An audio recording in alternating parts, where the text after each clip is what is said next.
We have two breaking news updates this morning. Omaha police confirm a teen is dead and a suspect is in custody after a shooting at this Motel 6. Officers responded to the scene near 84th and Grover around 9:15 Friday night. Officers say the boy died at the scene. 这则短平快的新闻和我今天要分享的摄影作品并没有直接的关系，除了它们都是发生在同一个地方——内布拉斯加的奥马哈市。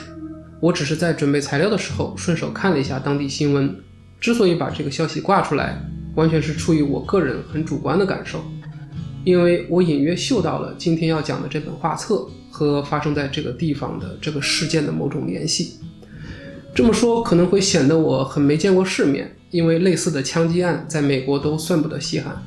毕竟那旮瘩每年都有数万人死于枪支暴力。不过它的确满足了我在宿命论方面的一些好奇的窥探。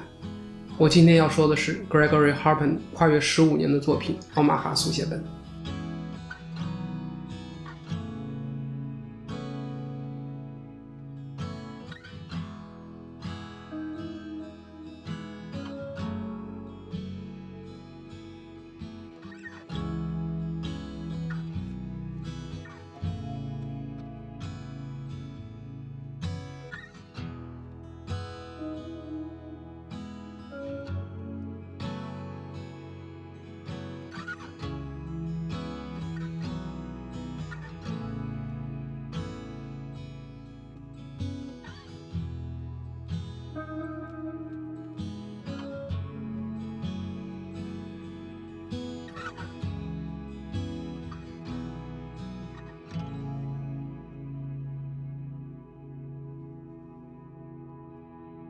看过 Zazx 的朋友应该对 Harpen 的风格有一个初步的认识，画面色彩浓烈，诗意和冲击力并存。按理说奥马哈速写本也可以有那个效果，我们刚才看到的图片就是选自这部作品，但实际上我们看到的实体书是这样的。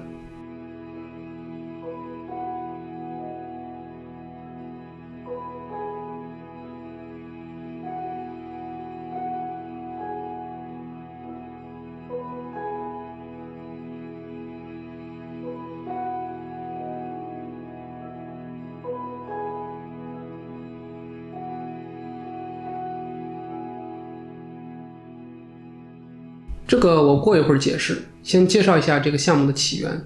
2005年 Harpen 刚从研究生毕业，有些无所事事，于是就申请了一些驻地项目。那恰好奥马哈市的一家机构给了他这个机会，附带一点创作补贴。4个月的驻留期加上一份短期的工作，他第一次到阿马哈总共是待了半年。大部分的活动应该就是挎着相机到处溜达。那这个奥马哈是个什么地方呢？它是位于美国中心地区的一个城市，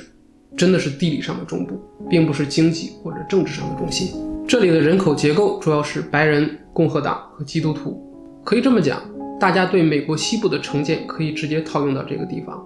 民风彪悍，崇尚武力和传统的男性气概。如果用一套标签来描述，那肯定会有牛仔、枪支、肌肉车、橄榄球。这里是保守势力的大本营，也是特朗普上台的主要支持力量。Harpen 第一次去就清楚地感受到了这种氛围，因为他长期居住在加州和纽约，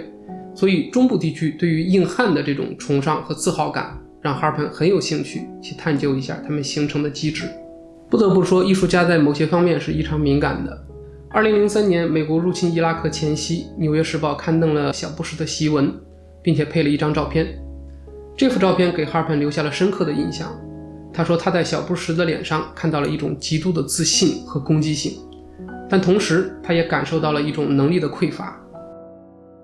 这话我琢磨了一下，有一种说法是，当一个人面对他无法掌控的局面时，他的恐惧感往往会滋生或者转化为暴力，也可以说这是缺乏解决问题智慧的一种反应。Harpen 认为这种好斗的攻击性的男性气概和能力的匮乏甚至自卑感常常是绑定在一起的，由此这种矛盾也成了奥马哈这个项目所要探索的微妙界限。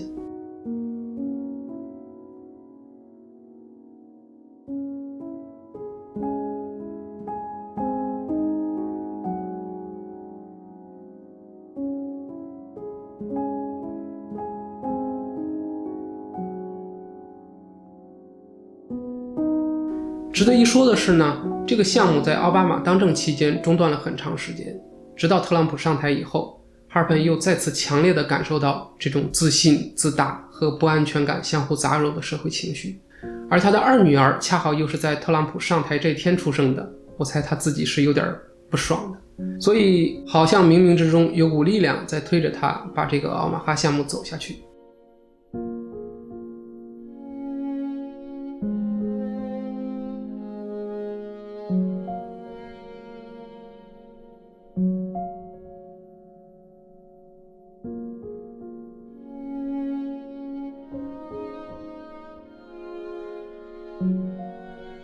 当然 Gregory Harpen 是一个非常成熟的观察者和创作者，他绝对不会掉进脑残式的那种非黑即白的思维框架里。他要做的从来都不是有预设的作品，那种试图证明一个结论或者是为达到一个目的而服务的作品。看过 ZZX 的朋友，相信你们已经体会到了他一贯的拥抱复杂性，也就是拥抱现实世界的创作理念。所以我们在他的作品中看到，占据份额的永远是观察，而不是判断和结论。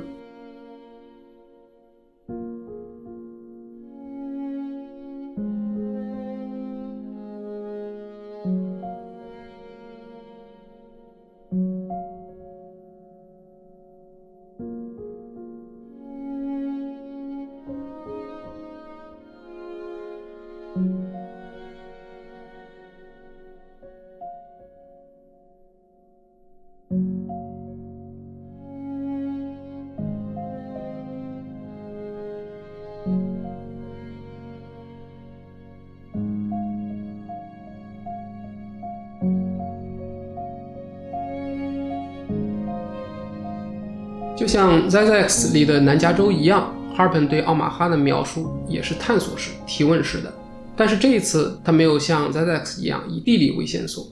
而是不太严格地设置了从童年、少年到成年、老年的不同人生阶段，同时呢又朝四面八方铺陈出一个俯瞰式的全景。这里有单纯又匮乏的童年生活，交织着迷茫和暴力的青年时代，还有勤勤恳恳养家糊口的成年人。我们还会看到受环境驱动的各种转变，甚至会感受到那种暗流涌动，强悍和脆弱，爆裂和平和，阴郁和希望，各种情绪穿插交杂。于是在美国最深处的内陆地区，一个略显破败又沉浸在先驱者光荣历史中的城市，就这样默默地展开在观众的眼前。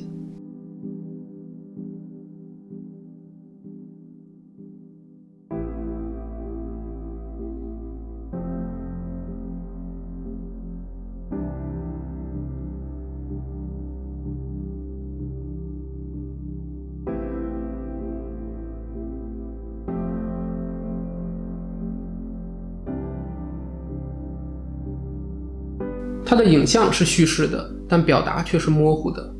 可是呢，又清晰地传达了一个信号，有点像牯岭街少年杀人事件，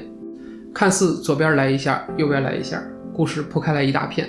到最后我们发现所有这些都是最终结果的那个因。然后你会发现这个作品并不仅仅是关于奥马哈的，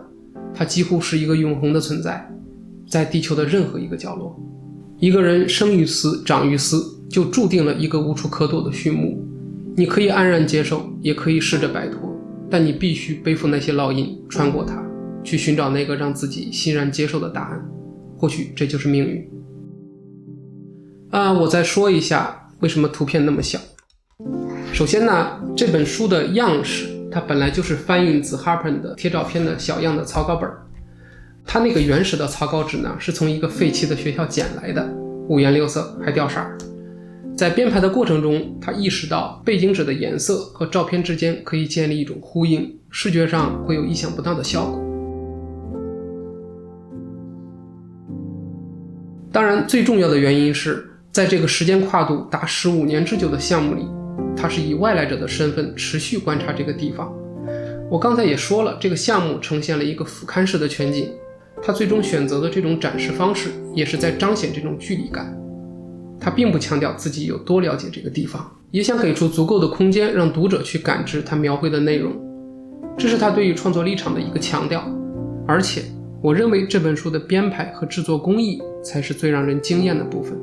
如果还是每页都充满了方式，也就少了很多表达的空间。每次看到这种作品，我都会感慨语言的匮乏，也可能是我能力不够。总之呢，我来来回回翻了很多遍，每次看过都会有一种被神秘力量锤到的感觉，脑子里会飘过牯岭街少年杀人事件或者站台这样的电影，有时候是福克纳的喧哗与骚动，还有我前面说的仅仅1周前发生的那个新闻。我知道自己应该不会去追踪这个事件的下文，但我会不由自主地去想，那个被枪杀的17岁少年，还有20岁的犯罪嫌疑人，他们在奥马哈有着什么样的经历？他们心里曾有什么样的迷茫、骄傲或者期待？